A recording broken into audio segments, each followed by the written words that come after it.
E é feito de tinta acrílica, né? É, orgânica. Tudo muito orgânico, muito natureza. E não pode tocar, tá?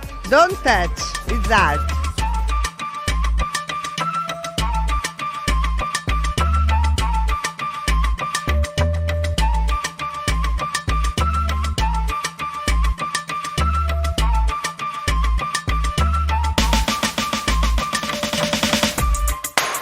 E aí, gente perdida?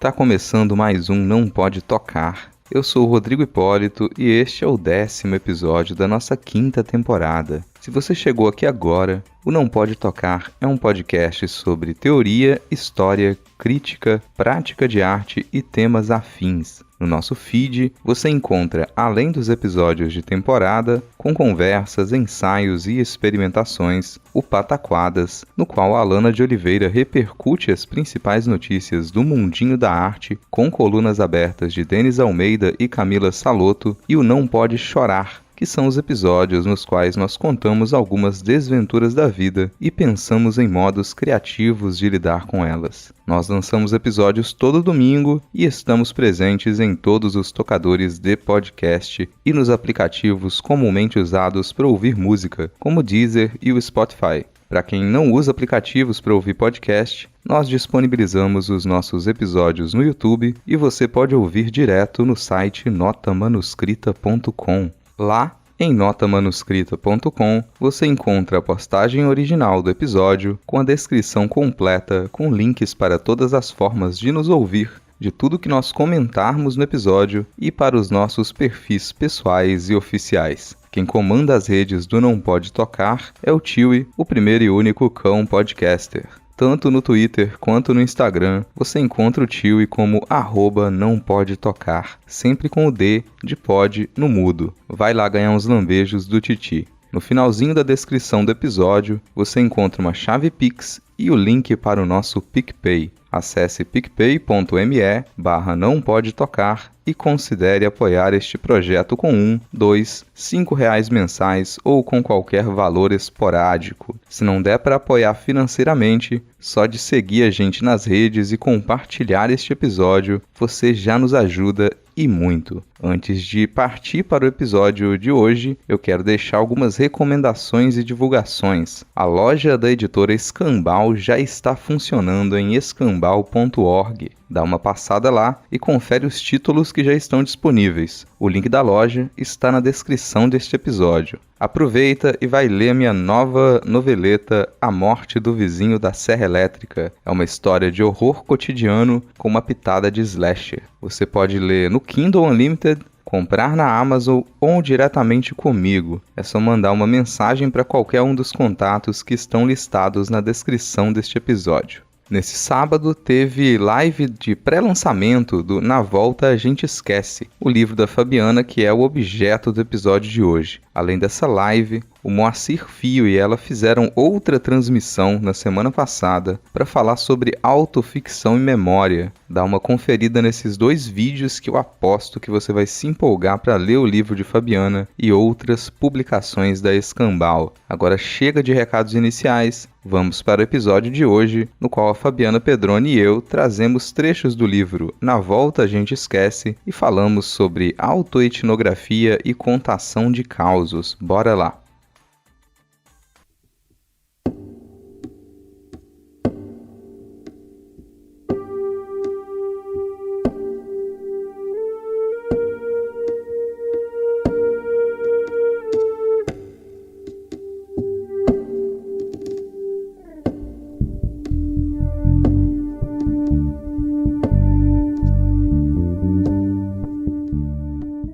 Trecho do texto Entre palavras cuspidas e cascas de nozes.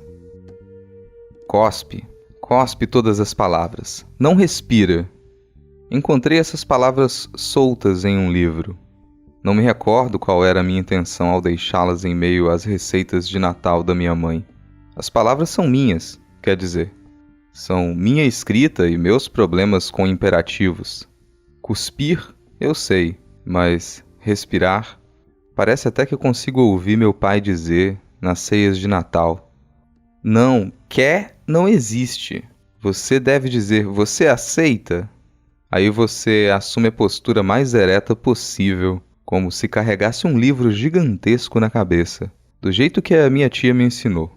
Coloca o braço esquerdo atrás das costas, como um mordomo a atender a porta, ou um rico burguês da Belle Époque parisiense a percorrer os salões de arte. Estica o outro braço lentamente e diz: você aceita, estimada avó que tanto amo, este delicado pedaço de nós? Quero não, Binha, mas seu avô quer.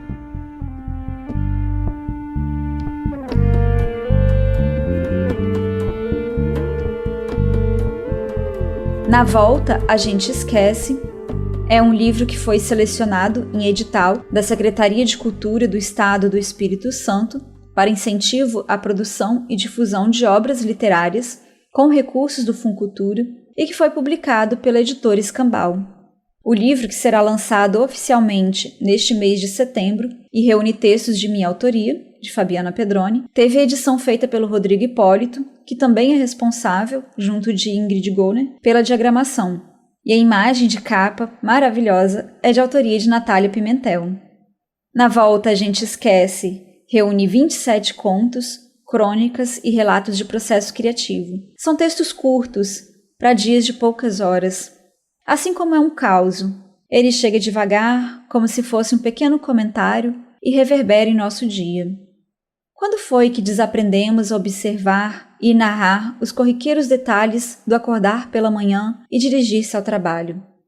Cada cena ordinária, que se intensifica na ficção, pode nos levar para outros entendimentos da memória, do sujeito e do mundo que nos cerca. A casa nunca é a mesma. Cada parede, cada cantinho se transforma. As orelhas nem sempre são arredondadas. O atalho não nos leva para onde pensávamos ir.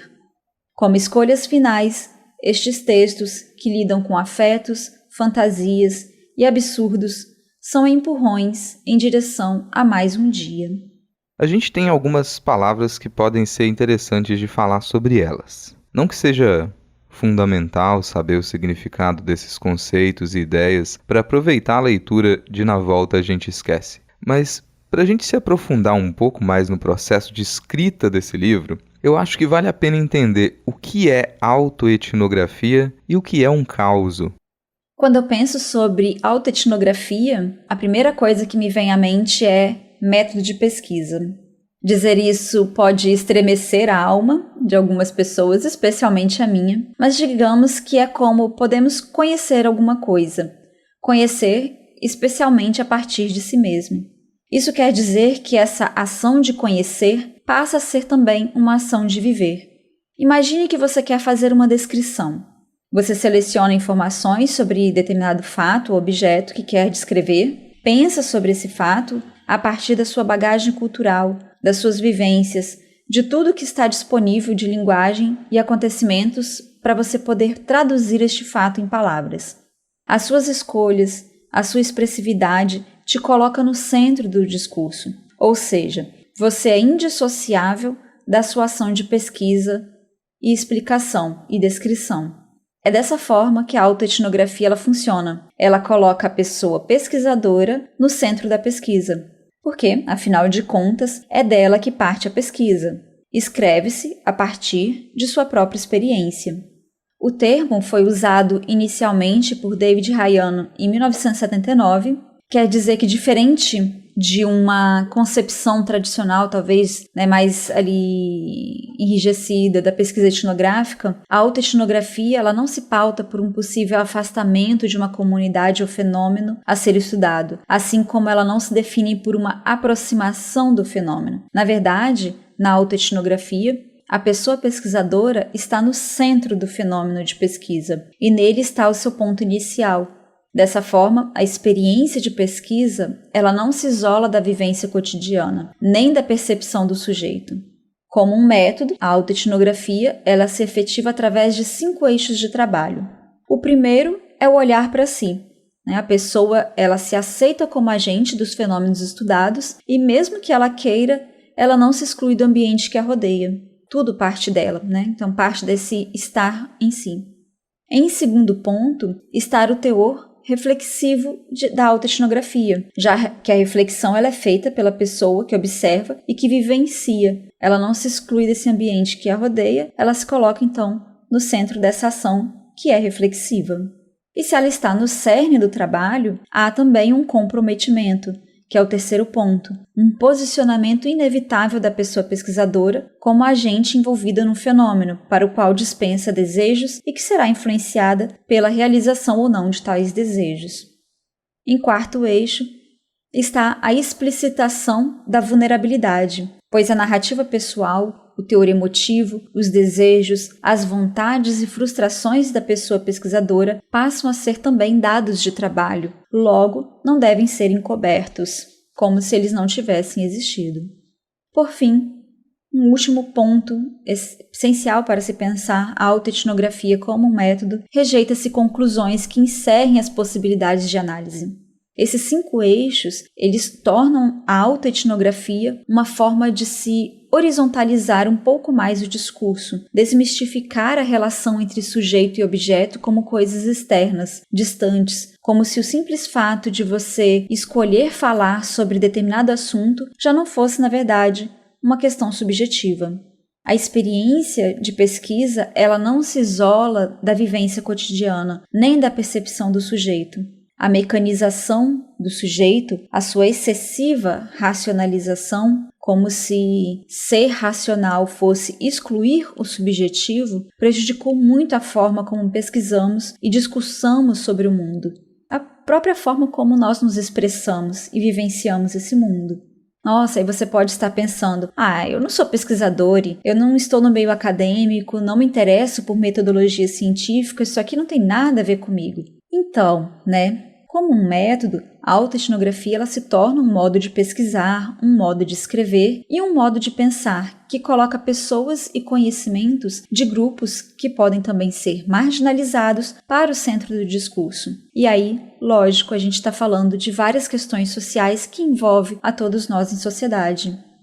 A autoetnografia vai tomar os saberes cotidianos como um conhecimento válido. Então, aquela sabedoria dos seus avós, que fazia parte do seu cotidiano familiar, pode ser central para a construção de um conhecimento que vai alcançar a vida social de outras pessoas, porque vai expor histórias soterradas por uma ordem hegemônica. É isso que a autoetnografia faz. Ela cria vidas. Agora, o que é um causo? O causo, ele é um acontecido. Ele vem da junção, dentro da sua formação de palavra, da junção da palavra caso e causa. Como se a gente estivesse ali falando de um acontecimento, a causa de alguma coisa, algum caso que aconteceu. Mas o encanto dessa narrativa, que ela é especificamente mais curta, vem justamente de um encontro entre um fato, que é observado do mundo real, que se encontra, na verdade, com a fantasia, com o inesperado ou com qualquer coisa que a gente não consiga provar. Então, a gente fica nesse entre, É como se a gente partisse ou muitas vezes envolvesse alguma coisa que é corriqueira, que está dentro do nosso dia a dia, mas que quando a gente menos percebe, vem com aquela rasteira e a gente não sabe muito bem se aquilo ali é verdade ou não. E o sentido de verdade também vai perdendo, de certa forma, o seu interesse para dentro da narrativa.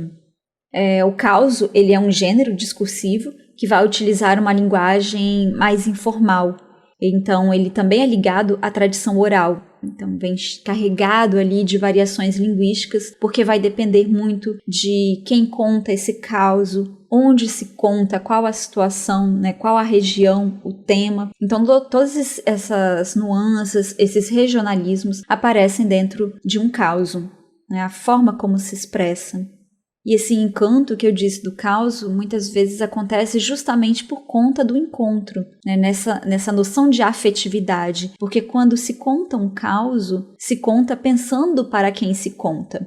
E isso torna outras perspectivas para dentro desse causo, desse texto narrativo, digamos assim, se a gente pensa no causo como uma escrita. É como você escrever pensando naquele que está te lendo. E aí, claro que essa variedade é gigantesca e os causos eles vão se modificando na medida em que as informações vão se juntando e se desdobrando em algumas situações, outras cada vez mais ou absurdas, ou fantasiosas, ou que lidam com humor, ou que lidam às vezes também com o terror, né? Porque tem muito isso do caos que também traz, né, o susto, o medo, todas essas relações de sentimento, justamente por também estar ligada à oralidade. Né? Então a oralidade ela tem uma influência muito grande não só na forma com que as palavras na forma como as palavras são ditas, que palavras são ditas, mas dessa forma no sentido de situação, né, da entonação, do modo como se expressa. E, em geral, são textos, falas mais curtas, que vêm ali naqueles rompantes e que elas têm um início, meio e fim, um pouco mais breves, porque elas estão nesse nosso dia a dia. Né? Os causos são aqueles momentos de pausa que a gente tem no dia a dia corrido. É interessante que muitas vezes a gente pensa ou a gente escuta, né, se dizer que um causo é coisa de gente velha, né, é coisa dos avós. Os avós que ficam contando causo, e aí é uma lorota, né, é uma coisa que cada vez mais se ignora, digamos assim. Mas aos poucos isso tem se modificado.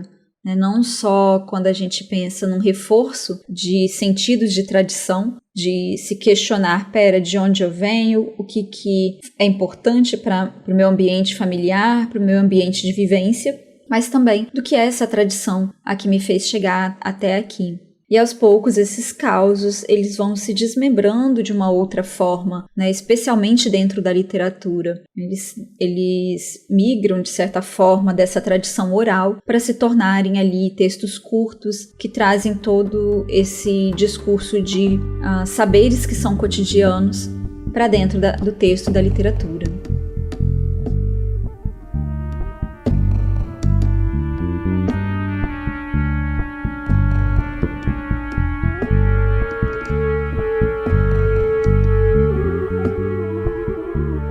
Trecho do texto: De onde nascem os causos?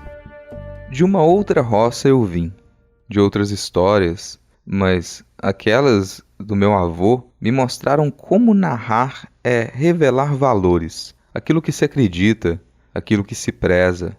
Poucos foram os causos que meu avô contava das vezes que correu atrás de crianças que pegavam frutas no seu pomar. É que ele sempre queria ser a criança que corria. O causo tem o poder de narrar vontades e expor realidades. Como narrativa, atenta-se não apenas para o que se conta, mas para como e quem se conta. O meu avô sabia escolher o causo. Se estava chovendo, era dia de contar sobre as goteiras e o vendaval. Se era dia quente, ele falava sobre o banho do riacho. E se sabia que eu estava desinteressada e cansada, era o causo do dia em que ele e os irmãos entraram em uma carcaça de vaca morta. Essas histórias têm tantos detalhes que me desperta na mesma hora, e ele sabe disso. O causo tem o seu próprio tempo para acontecer. Tem vezes que ele vem por um pedido do ouvinte. Foi assim que meu avô me contou a história da cadeira vermelha. Eu gostava muito daquela cadeira de tinta já desgastada. Em algumas das suas partes, dá até para ver a madeira nua. Ela não é tão firme, nem tão confortável, mas era a cadeira vermelha dos meus avós.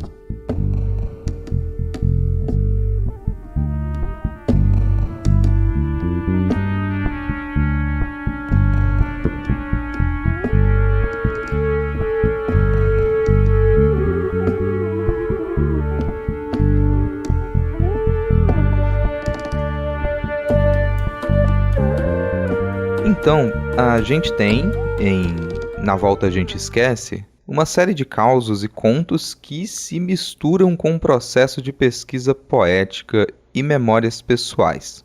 Recentemente, lá no canal da editora Escambau, você falou sobre autoficção. Eu espero que todo mundo passe lá para conferir essa conversa que você teve com o Moacir, mas para complementar o que você disse agora há pouco, como é a experiência de ler a si mesma em um lapso de mais de 10 anos, que é o tempo que está representado por esses causos e contos? Eu admito que é uma experiência, no mínimo, curiosa.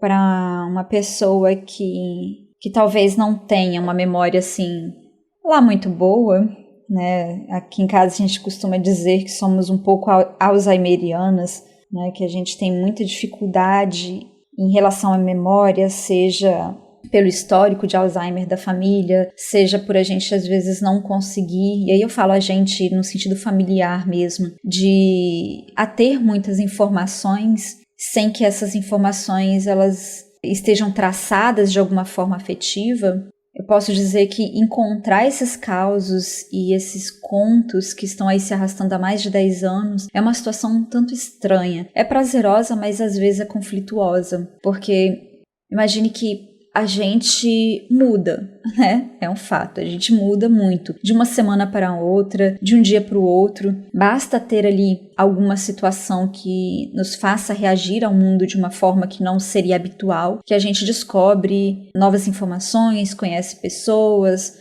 faz a gente pensar de uma forma diferente. Então a gente se modifica muito rápido. Mesmo que se modificar às vezes pareça que é pouco, mas esse pouco, ele muda muito a forma como a gente se percebe. E aí nesse sentido, pouco é muito.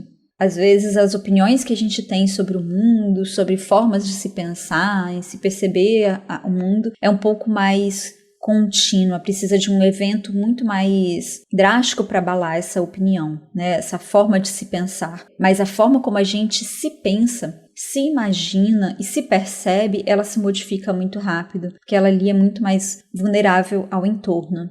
E a forma como eu encontro esse texto é uma forma como eu encontro essa Fabiana de anos atrás, que é uma pessoa completamente distinta da pessoa de hoje. E ao mesmo tempo que dialoga. Alguns textos, eles exploram mais o absurdo, a fantasia, outros fincam ali raízes em alguma memória muito específica e que ela tem a sua pitada de real e que depois começa ali a se embrenhar na ficção, né? Algumas dessas partes, desses lados, eles se misturam. Por mais que alguns textos mais atuais eles naveguem, eles bebam mais dessa fonte que é um pouco mais da memória, que a memória ela tem se tornado cada vez mais importante dentro do meu discurso, ela ainda guarda muito do absurdo e da fantasia de outros textos. Quer dizer, há um encontro, né? É uma experiência um tanto inusitada. Acho que não que seja a mesma forma, né? Mas pessoas que trabalham com a sua própria imagem, uma atriz, por exemplo, que se vê numa novela 10 anos depois, ela vai ter uma reação ali de encontro, né? Não só com a personagem, mas a forma como ela lembrava, imaginava e se pensava, né? Isso é um tanto curioso.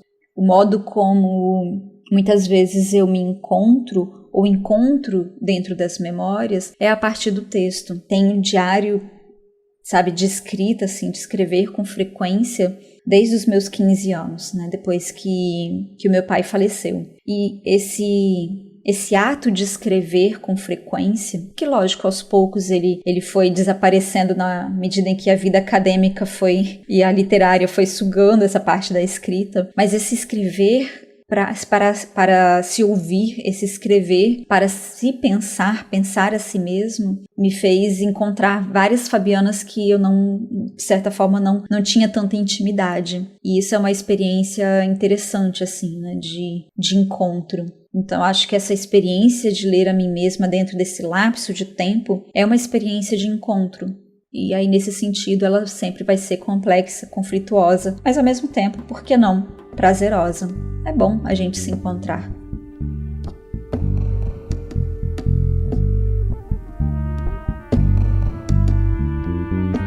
Trecho do texto Lanterna de Vagalumes. 13 anos atrás, deixei cair um punhado de moedas entre os degraus da escada rolante. Corri o máximo que pude, recebi a ajuda de uma amiga, saudades para além dos trópicos, mas os risos nos enfraqueceram e perdemos a batalha. Algumas moedas foram engolidas ou erramos a conta. Que importa?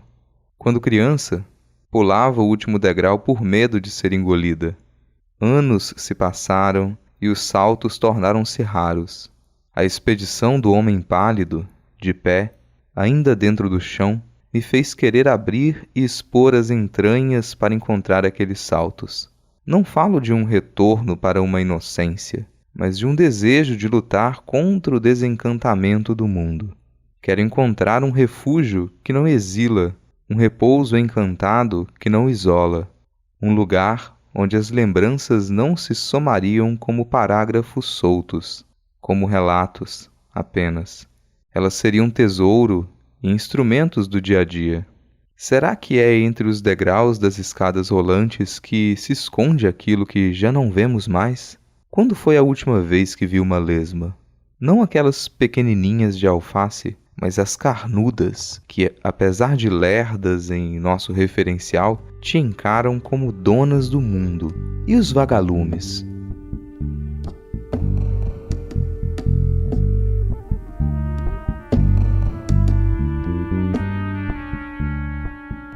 Certo, então a gente entendeu o que é autoetnografia, autoficção e o que é um causo. Agora, como essas três coisas se relacionam na escrita, de modo mais direto? Quer dizer, quais as principais relações você percebe entre autoetnografia, autoficção e contação de causos? De alguma maneira, esses três exercícios, né, que seria a autoetnografia, a autoficção e a contação de causos, são três formas de se contar, né, de se contar determinada coisa. A autoetnografia, ela se localiza mais dentro do universo da pesquisa, do ambiente acadêmico, mas ela muitas vezes acaba se tornando, de certa forma, uma base de forma de pensamento para que a autoficção e a contação de causos também se estabeleça. Ela faz parte de um outro ambiente, mas a partir do momento em que a autoetnografia coloca o sujeito que narra para dentro do fenômeno que é narrado, ele acaba contribuindo ali, né, como método, a autoetnografia como método, acaba contribuindo para a autoficção e a contação de causos. Agora, se eu penso a autoficção e a contação de causos, aí a gente tem um conflito um pouco mais próximo, um pouco mais tenso, porque a autoficção, ela se preocupa com aquela inserção da pessoa autora dentro da ficção. E aí seja uma personagem no livro que vai levar o nome da autora, né? Se é um personagem, se a autora se torna narradora daquele livro, né? Se tem o mesmo nome, como que se faz essa interligação. A autoficção, ela é uma ficção.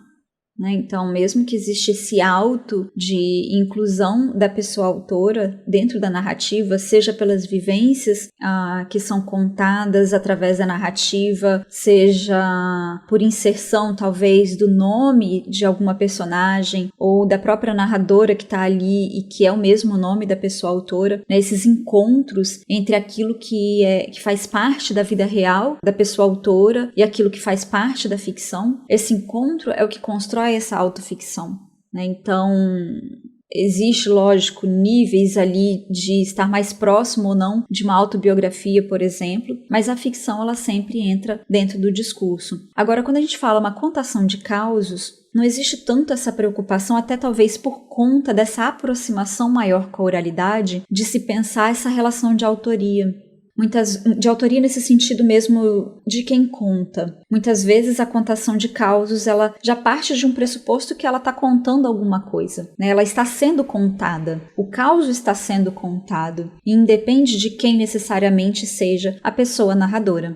Se vai ser uma relação mais direta com a vivência real da pessoa autora, se há um distanciamento, se isso faz parte talvez de uma memória familiar, ou uma memória local, ou até mesmo de causos tradicionais que a gente escuta e a gente vai modificando essas contações de histórias. Então não há, talvez dentro da contação de causo, uma preocupação necessariamente com qual é essa relação entre a autoria e aquilo que se conta, aquilo que se ficcionaliza. Até porque o encanto, como eu disse, em relação a essa contação de causos, é justamente quando se dilui completamente e não se sabe mais exatamente o que é real e o que é fictício. Não que na autoficção também não se saiba, né, não se perca, mas as preocupações muitas vezes são outras. E talvez a autoficção, nesse sentido, ela possa se expandir muitas vezes em uma literatura um pouco mais extensa, em livros mais extensos, e a contação de causos ela é mais pontual, ela é mais ligeira, ali de textos curtos, de situações mais pontuais do dia a dia, que vai se desdobrando em alguma forma de narrativa. Mas, de toda forma, quando a gente fala em autoetnografia, autoficção e contação de causos, a gente sempre está sublinhando esse auto, né? Então, a primeira pessoa, ela se torna importante porque ela se coloca, de certa forma, dentro desse centro de discurso. Por isso que eu falei, né, que a autoetnografia ela é importante para essa base.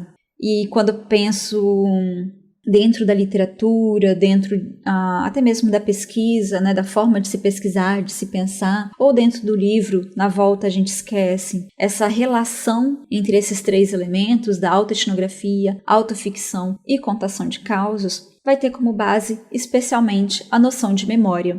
As memórias, elas são disparadoras de situações. Então, se eu estou ali escrevendo sobre determinada situação, querendo abordar talvez algo que seja um pouco mais existencial, sobre como que é o nosso dia a dia, quando a gente vai para o trabalho, essa questão da, a sensação de repetição do dia a dia. Aproveitando que a gente está aí num mês que teve feriado, né, vocês estão chegando aqui num domingo pós-feriado, essa sensação de, que dia da semana é? Em que dia da semana a gente está? Porque a gente perde essa noção de tempo. Se eu quero falar sobre isso, por que não ir buscar alguma situação que ela fale sobre essa relação de tempo e de perda de noção de tempo, que muitas vezes é de levantar, acordar, levantar, depois ir, escovar o dente, se arrumar, ir para o trabalho, voltar do trabalho, ir para o trabalho, voltar do trabalho. Essa relação exaustiva. Como que isso vai se tornar um caos? Isso pode se tornar a depender da forma como a gente quer comunicar determinada memória.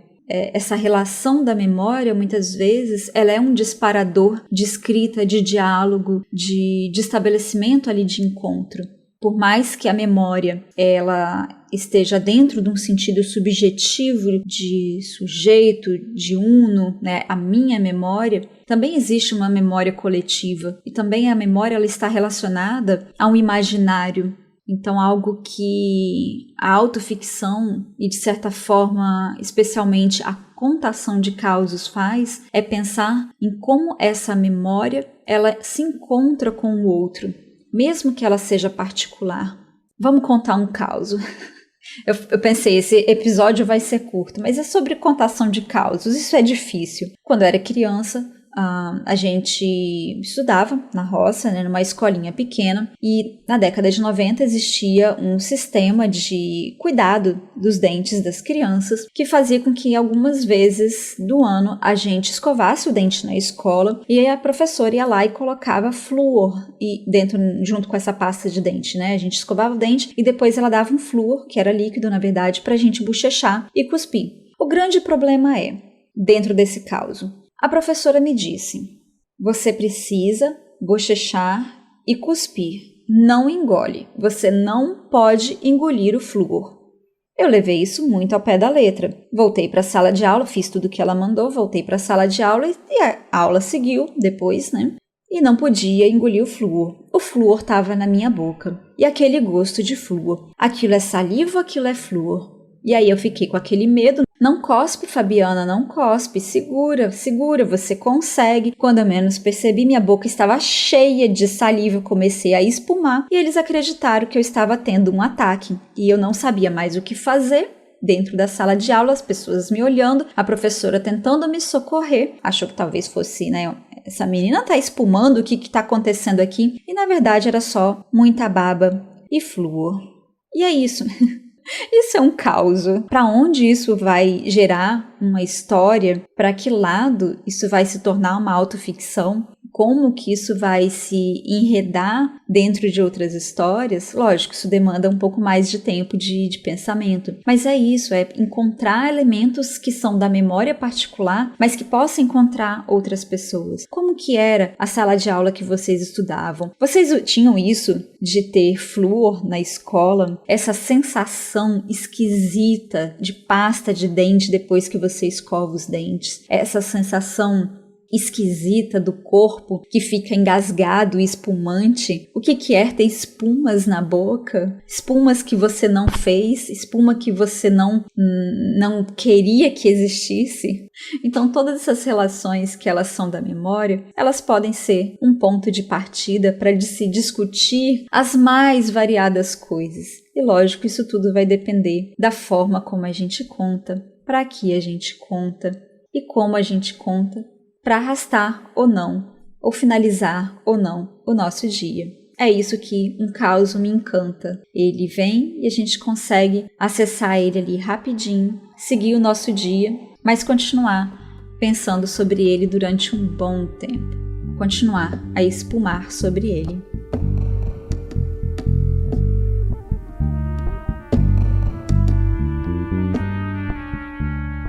Trecho do texto: Técnicas para acreditar.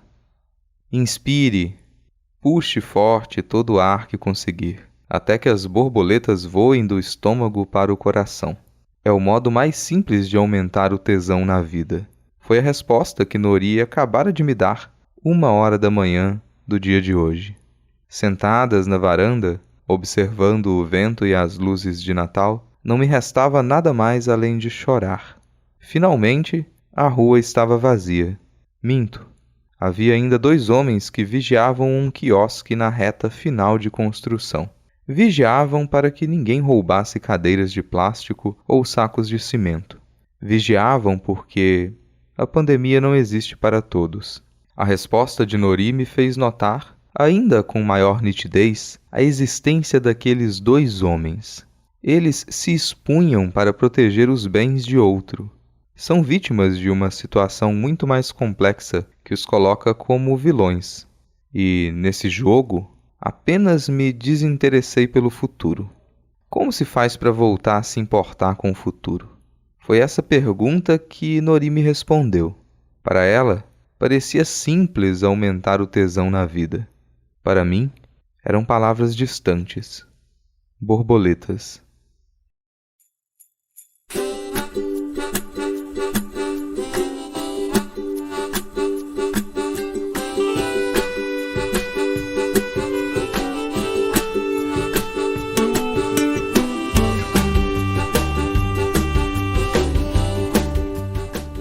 Tá aí, encerrando mais um Não Pode Tocar.